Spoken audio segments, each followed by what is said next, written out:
Hello everyone. आज की इस वीडियो में डीएलएड थर्ड सेमेस्टर साइंस से जो भी इम्पोर्टेंट क्वेश्चन है उसको इस वीडियो में सेकंड वीडियो में दिखाया जा रहा है। इसमें फर्स्ट क्वेश्चन है, द्रव ईंधन के प्रकार क्या हैं, यानी कि द्रव ईंधन कौन कौन से होते हैं। जैसे मिट्टी का तेल यानी कि केरोसिन, डीजल, पेट्रोल, इनको हम लोग बोलते हैं द्रव ईंधन। इसी प्रकार से क्वेश्चन पूछ सकता है कि ठोस ईंधन कौन से होते हैं। तो ठोस ईंधन की अगर बात करें तो वो होता है कोयला, लकड़ी। ठीक है। अगर गैस ईंधन की बात करें तो गैस ईंधन में आता है सीएनजी, एलपीजी। तो ये सभी जो होते हैं वो, और इसके अलावा भी होता है जैसे कार्बन मोनोऑक्साइड और हाइड्रोजन के मिश्रण को हम लोग बोलते हैं वाटर गैस। ये भी एक प्रकार का क्या होता है, गैसियस ईंधन होता है। इसके अतिरिक्त जैसे सीएनजी होता है, इसको बोलते हैं कंप्रेस्ड नेचुरल गैस, और एलपीजी लिक्विफाइड पेट्रोलियम गैस। तो ये सभी किसके अंतर्गत आते हैं, गैसियस फ्यूल के अंतर्गत आते हैं। हीरा किस प्रकार का पदार्थ है। तो हीरा जो होता है एक कठोर प्राकृतिक पदार्थ है। अगर देखा जाए प्राकृतिक रूप से ये सबसे कठोर पदार्थ होता है। और हीरा जो होता है यह कार्बन का एक अपर रूप है। और कार्बन का जो अपर रूप है वो भी किस प्रकार का है, क्रिस्टलीय प्रकार का अपर रूप होता है।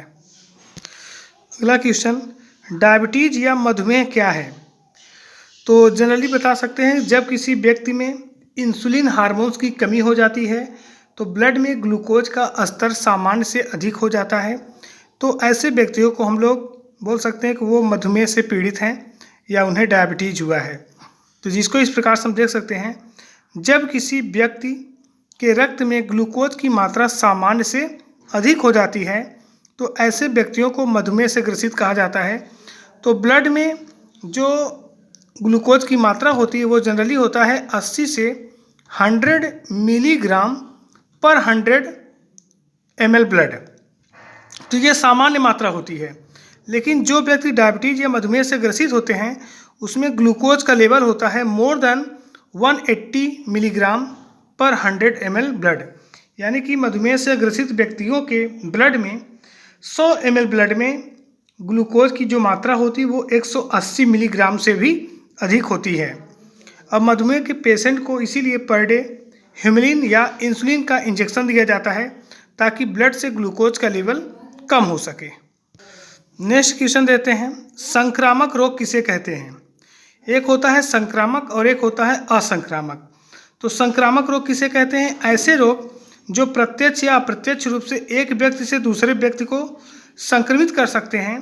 तो ऐसे रोगों को हम संक्रामक रोग कहते हैं, जैसे हैजा, कोरोना और ट्यूबरकुलोसिस। तो हैजा जिसको हम लोग कॉलरा कहते हैं, आजकल जो डिजीज इस समय बहुत तेज़ी से इन्फेक्टियस माना गया है वो है कोरोना, और अगला है ट्यूबरकुलोसिस। तो ये सभी डिजीज जो होते हैं वो एक प्रकार के संक्रामक रोग होते हैं।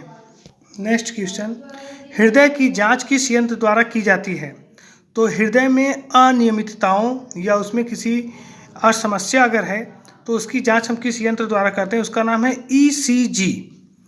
यानी कि ईसीजी अगर हम किसी व्यक्ति के करा रहे हैं तो इसका मतलब है कि उसके हृदय संबंधित रोगों को या अनियमितताओं को पता लगाया गया है। तो ईसीजी का फुल फॉर्म होता है इलेक्ट्रोकार्डियोग्राम, जिसके द्वारा हम लोग हृदय की जांच कर सकते हैं कि उसमें कोई प्रॉब्लम है या नहीं। अगला क्वेश्चन है, रक्त में किस पदार्थ की मात्रा अधिक होने पर मधुमेह होता है। तो मधुमेह मतलब जैसे नाम से क्लियर है, मधुमेह यानी कि मीठा, यानी कि ग्लूकोज की मात्रा या ब्लड में अधिक हो जाती है तो हम मान लेते हैं कि उस व्यक्ति को कौन सा रोग हुआ है, मधुमेह। नेक्स्ट क्वेश्चन, प्राकृतिक संसाधन क्या है। तो प्राकृतिक संसाधन मतलब वे संसाधन जो प्रकृति से हमें प्राप्त होते हैं, उन संसाधनों को हम लोग प्राकृतिक संसाधन कहते हैं। जैसे जल, वायु, सूर्य, वन, मृदा, खनिज पदार्थ, ये सभी हमें प्रकृति से प्राप्त होते हैं। अतः इन पदार्थों को ही हम प्राकृतिक संसाधन कहते हैं। ध्वनि की तीव्रता का मापन किसमें होता है, यानी कि ध्वनि की तीव्रता को हम किस यूनिट द्वारा मापते हैं। तो उस यूनिट को हम लोग बोलते हैं डेसिबल, जिसको हम लोग डीबी के द्वारा रिप्रेजेंट करते हैं। इसी प्रकार से होता है ओजोन परत की मोटाई को किससे नापते हैं, तो वो होता है डाप्सन। यानी कि ध्वनि की तीव्रता को हम डेसिबल से और ओजोन की परत को मोटाई को हम लोग डॉब्सन यूनिट द्वारा रिप्रेजेंट कर सकते हैं। नेक्स्ट क्वेश्चन, एक स्वस्थ मनुष्य के शरीर का ताप कितना होता है? तो एक स्वस्थ मनुष्य के शरीर का जो ताप होता है उसे हम बोल सकते हैं 37 डिग्री सेल्सियस या 98.6 डिग्री फ़ारेनहाइट। अगला क्वेश्चन, एसआई पद्धति में ताप का मात्रक क्या है? तो एसआई पद्धति में ताप का मात्रक होता है केल्विन, जिसे हम के द्वारा रिप्रेजेंट करते हैं। अगला क्वेश्चन, दीप्त वस्तुएं किसे कहते हैं?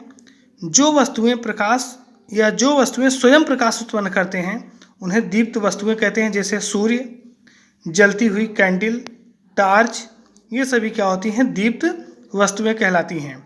तो इसमें आप समझ सकते हैं इसका एग्जाम्पल क्या हो जाएगा, सन यानी कि सूर्य, जलती हुई मोमबत्ती, टार्च, ये सभी क्या होती हैं? दीप्त वस्तुएं हैं। अदीप्त वस्तुएं किसे कहते हैं?